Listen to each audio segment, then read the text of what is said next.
Bincang bareng Yosi dan Baby. Sekarang kita mau bahas topik yang ya setengah ringan, setengah berat, tergantung jawabannya. Yaitu hal yang kita sesali sepanjang hidup sampai sekarang.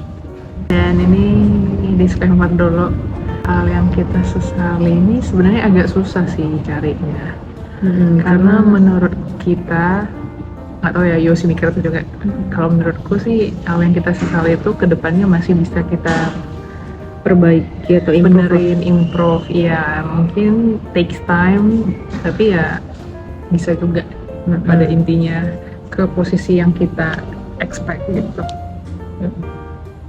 Loh, karena kita tadi udah pusing banget nyarinya, mungkin satu aja kali ya yang benar-benar paling menyesal. Ini jawaban serius nih BTW. Gue tuh menyesal dulu kalau belajar nggak pernah ngerti outcome-nya apa atau gunanya apa. Jadi gue kayak belajar cuma dihafal doang di otak, dan setelah ujian bakal lupa gitu. Bahkan sampai sekarang hampir nggak ada yang nyangkut gitu, barely nyangkut. Gue nggak ngerti esensinya apa, dasarnya apa, gue cuma tok hafalan. Itu adalah hal yang gue sesali, dan gue baru sadar setelah kayaknya umur 24 kali gue baru sadar kegunaan konsep atau enggak proyeksi belajar itu buat apa.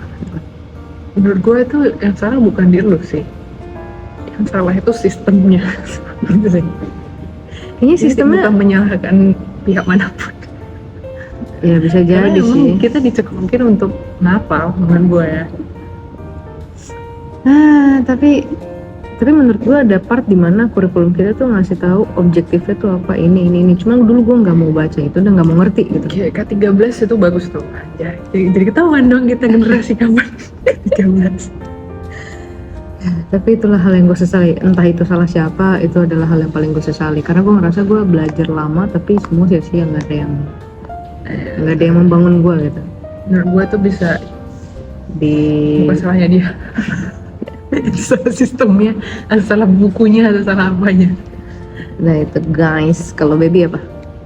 Kalau gue nyesal karena dulu orang tua gue itu provide gue, tapi gue nggak maksimal mengamini ya dan mengoptimalkan apa yang di-provide ke gue. Belum ngerti nggak sih? Iya.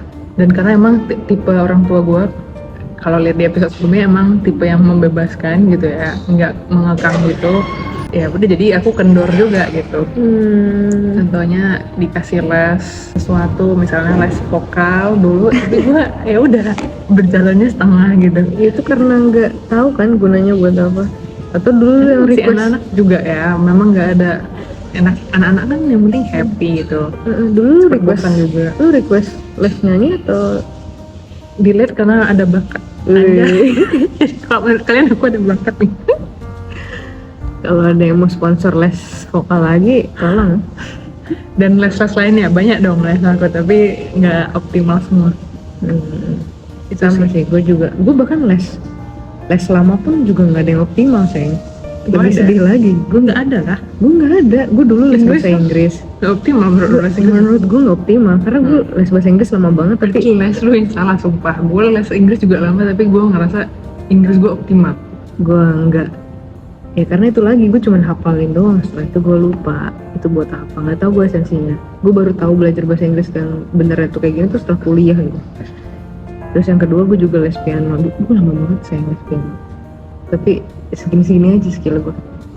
Udah keren ya ini selama kita. Kalau ada orang yang lesnya selama gue, pasti mereka karirnya pemusik kan, bukan kayak gue.